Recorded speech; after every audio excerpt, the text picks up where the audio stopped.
유다왕 여호야긴이 사로잡혀 간 지 37년, 곧 바벨론의 에윌무로닥 왕의 즉위 원년 12째 달 25째 날, 그가 유다의 여호야긴 왕의 머리를 들어주었고 감옥에서 풀어주었더라. 새벽이슬 같은 생명의 기도자 여러분, 주님의 말씀에 영광을 품고 날마다 경건한 두려움으로 세상을 열어가는 복된 일꾼으로 믿음에 승리하는 영광이 있기를 바랍니다. 오늘 우리가 읽어갈 하나님의 말씀은 예레미야 52장 12절에서 34절, 드디어 예레미야의 말씀을 마치는 단락입니다. 역사의 심판 앞에 마지막 이스라엘 백성의 이 심판으로 떨어지는 그런 절망의 현장을 요약하고 우리에게 이제 새로운 하나님의 나라를 기다리게 하는 역사적 부록의 그 단락의 마지막입니다. 우리는 그 안에서 놀랍지만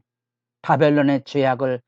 50장, 51장에 반복해서 그 중심에 그 죄악에 대한 하나님의 맹세와 그 응징과 여호와의 보복, 그 사건의 핵심이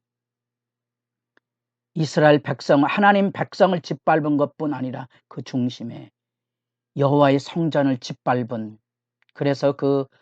성전 파괴, 죄악에 대한 징벌이 바벨론 제국의 심판인데, 그 심판 앞에 오늘 우리가 읽고 있는 여호와의 성전이 무너진 그 앞에 이제 그 모든 성전에 어쩌면 성전이 무너지는 참상을 지켜본 사람들에게는 잊을 수 없는 하나님을 경배하던 그 영광의 기명들이 다 기억이 될 텐데, 성전의 두 녹기둥과 받침들과 놋대야를, 그리고 가마들과 부삽들과 주발들과, 여러분들은 이런 말씀이 지루하게 늘려집니까? 하나님의 성전의 영광이 이제 완전히 바벨론 제국에 짓밟혀서 여호와의 성전의 모든 기명들을 다 수탈당하고 더 이상 하나님께 예배하는 길은 회복되지 못할 영면의 자리로 떨어진 거지요. 그러면 이 이야기의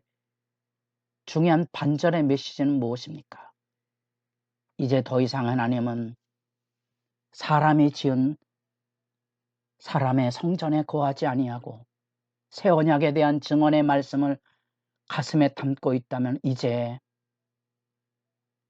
예루살렘에서도 말고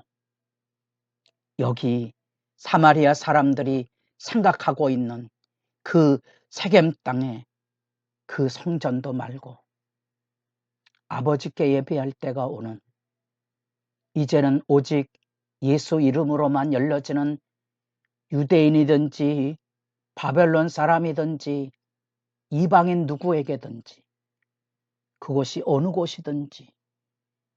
예배당이 있는 자리든지 아니든지 예수 안에 있는 자들의 삶 안에 열려지는 새 언약의 예배가 여기서 꽃 피어져 나는 겁니다. 유대인의 입장에 보면 이 성전의 기명들이 다 수탈나가는 이 참상의 황무지, 우리가 50장 51장의 바벨론 제국을 심판하며 황폐와 황무지를 만든다는 하나님의 심판의 이야기는 이제 우리가 구약 안에서 지켜보고 있는 세계 역사 안에 하나님의 구원의 놀라운 역사가 아브라함을 통하여 이루어지는 구원의 역사가 끝이 난 거지요. 이제는 이사야 40장과 누가복음 3장에 산이 무너지고 골짜기가 메어지는 이 심판 속에 새로운 하나님의 구원 계획, 하나님의 구원 역사를 우리가 내다보게 되는 겁니다. 그래서 이 포로로 끌려가는 그 비참한 얘기, 제7년에 3023명이요. 18째 해 끌려간 사람 830명이요. 이제 사령관 느부갓네살이 살아봐간 사람 745명이니 이 포로로 끌려간 이 사람들이 바벨론의 멸망과 더불어 다시 돌아옵니다. 그 돌아온 포로로 잡혀갔던 사람들에 대한 표현이 있다 그랬습니다. 에스라 느헤미야의 갈라라고 표현되는 포로 백성들, 그들이 남은 자고,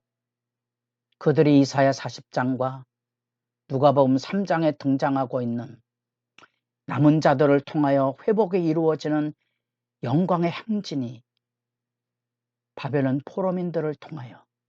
누가복음 3장에 보면 예수 그리스도를 통하여 새로운 구원의 영광, 여호와의 영광, 여호와의 구원이 열려지는 그 새로운 구원 역사가 황무지와 포로들 속에서 꽃피어져 있다는 사실을 우리가 지켜보고 있는 겁니다. 그래서 지금 바벨론 심판을 읽을 때 이사야 40장과 계시록 18장을 같이 읽어가야 한다 그런 이유가 바로 그것이고, 이렇게 하나님의 심판이 들려질 때 그 안에서 하나님의 구원의 영광이 비춰오고 있는 거지요. 신약시대를 살아가는 우리들에게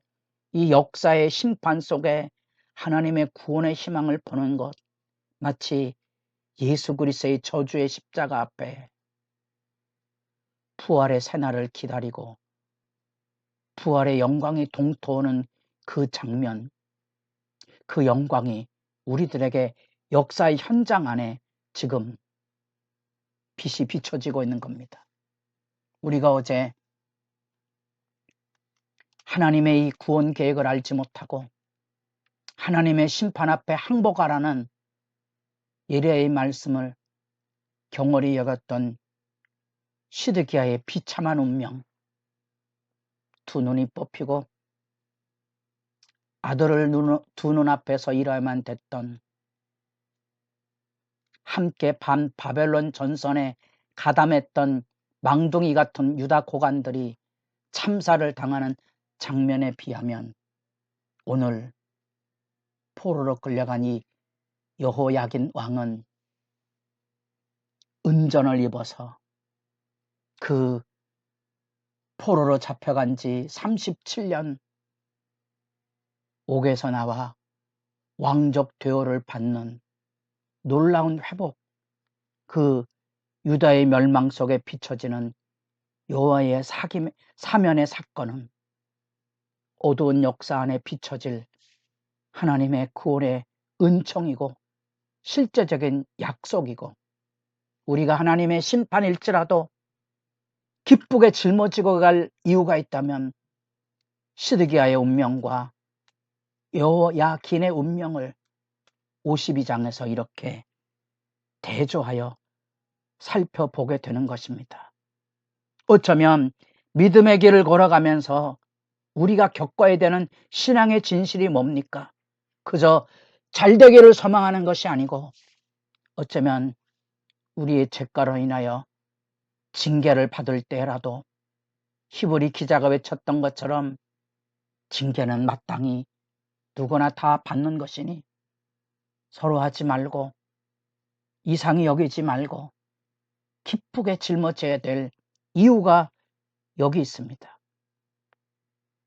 하나님은 치셨으나 싸매어 주시는 진실하신 분이고 영원한 사랑의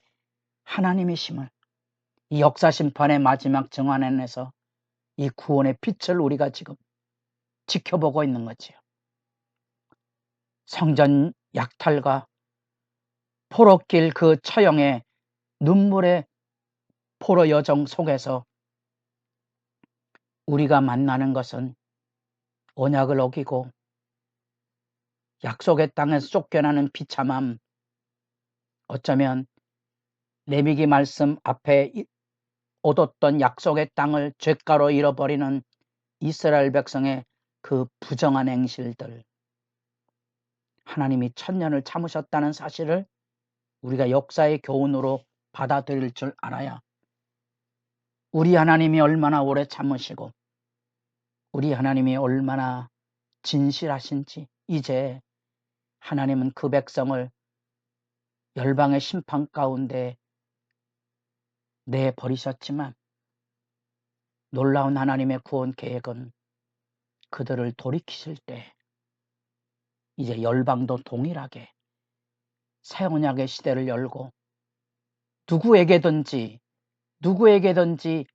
예배할 수 있는 길이 열려져 성전의 기명들은 다 수탈이 돼서 성전은 더 이상 기능을 할 수 없지만 하늘로부터 내려오는 은혜의 성전은 다시 열려진다는 사실, 그것이 새 언약을 중심한 예레미야의 마지막 회복과 희망의 말씀이 되고 있는 겁니다. 긴